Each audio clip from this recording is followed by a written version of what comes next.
প্রিয় দর্শকবৃন্দ, আমার আজকের গন্তব্য হচ্ছে সিঙ্গাপুর থেকে মালয়েশিয়ার কুয়ালালামপুরে। আমি মাত্র ১৬০০ টাকায় কিভাবে সিঙ্গাপুর থেকে মালয়েশিয়া যাব তা আপনাদের সাথে শেয়ার করব A to Z। দেখতে পাচ্ছেন আমি সকাল সকাল বেরিয়ে পড়ছি।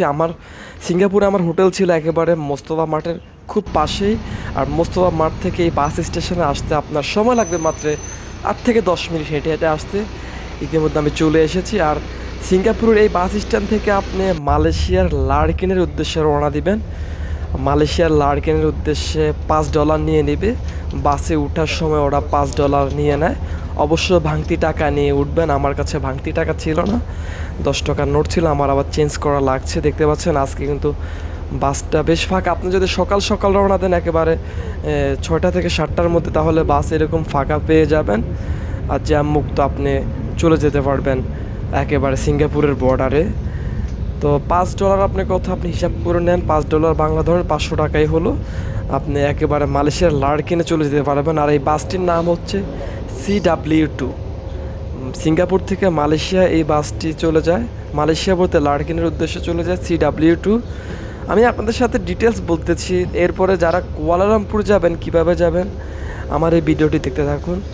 আমরা একেবারে 40 থেকে 50 মিনিট বাসটি চলার পরে একেবারে বর্ডারের কাছেই চলে এসেছি। সিঙ্গাপুরের যে আউটপাস, সবাই এখন রেডি হচ্ছে সিঙ্গাপুরের আপনার ইমিগ্রেশন পার হবে। দেখতে পাচ্ছেন সবচেয়ে মজার বিষয় হচ্ছে সিঙ্গাপুরে ঢুকতেও টাইম লাগে নেই যদি আপনার কাগজপত্র সব ওকে থাকে। বের হইতে আপনার টাইম লাগবে না, জাস্ট আপনার এই পাসপোর্ট হলে স্ক্যান করবেন, স্ক্যান করে 2 মিনিটের মধ্যে বেরিয়ে পড়বেন। দেন আবার সেই CW2 বাসের টিকিট কিন্তু আপনার সাথে থাকবে, এটা সবসময় সাথে রাখবেন। আবার আপনি ইমিগ্রেশন পার হয়ে CW2 বাসেই উঠবেন। যে কোনো বাস হতে পারে, CW2 যেটাই আসছেন সেটা না হলেও সমস্যা নেই, বাস CW2 বাস হলেই হবে। আমি আবার সেই CW2 বাসে উঠলাম। আপনারা যে বিল্ডিংগুলি দেখতে পাচ্ছেন এই বিল্ডিংগুলি হচ্ছে বা এই দৃশ্যটি হচ্ছে সিঙ্গাপুর এবং মালয়েশিয়ার ইমিগ্রেশনের মাঝখান। একটু পরে কিন্তু আবার মালয়েশিয়া ইমিগ্রেশনের জন্য প্রস্তুত হব, অর্থাৎ মালয়েশিয়া যে এন্ট্রি, সেই এন্ট্রির জন্য রেডি হব।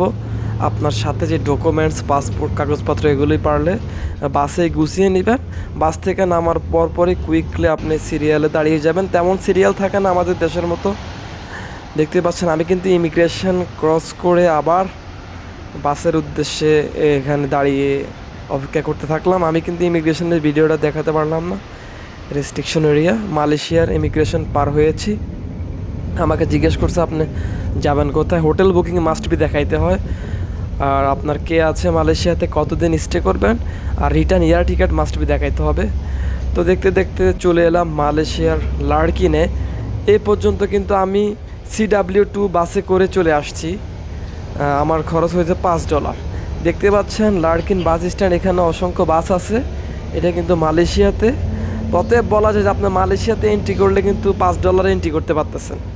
এবার এখান থেকে আপনি মালয়েশিয়া যে প্রান্তে যান সেই প্রান্তের ভাড়া অনুযায়ী আপনি চলে যেতে পারবেন।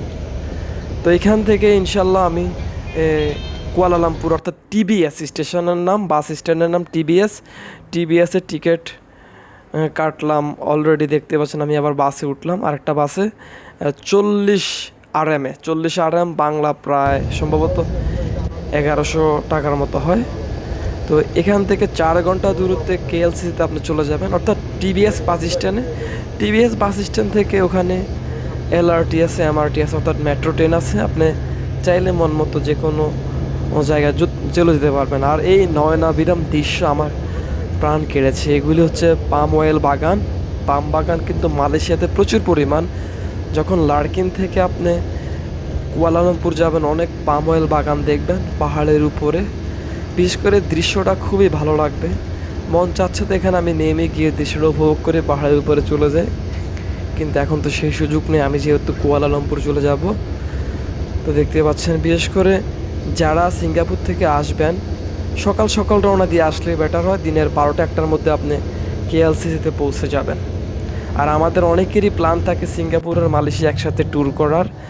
তো আমার এই পর্যন্ত ওইদিকে $5 আর এদিকে 40 RM, টোটাল বাংলা 1600 টাকার মতো খরচ হয়েছে। এই 1600 টাকা আপনি চাইলে চলে আসতে পারেন KLCতে। বিমানে আসলে হয়তো 7-8 হাজার টাকা যেতে পারতো, কিন্তু যারা আমার মতো চিপ রেট খুঁজতেছেন তারা এইভাবে আসতে পারেন। টিবিএসে চলে এসেছি। ধন্যবাদ। কোনো ভুল ত্রুটি থাকলে ক্ষমা দৃষ্টিতে দেখবেন। আল্লাহ হাফেজ।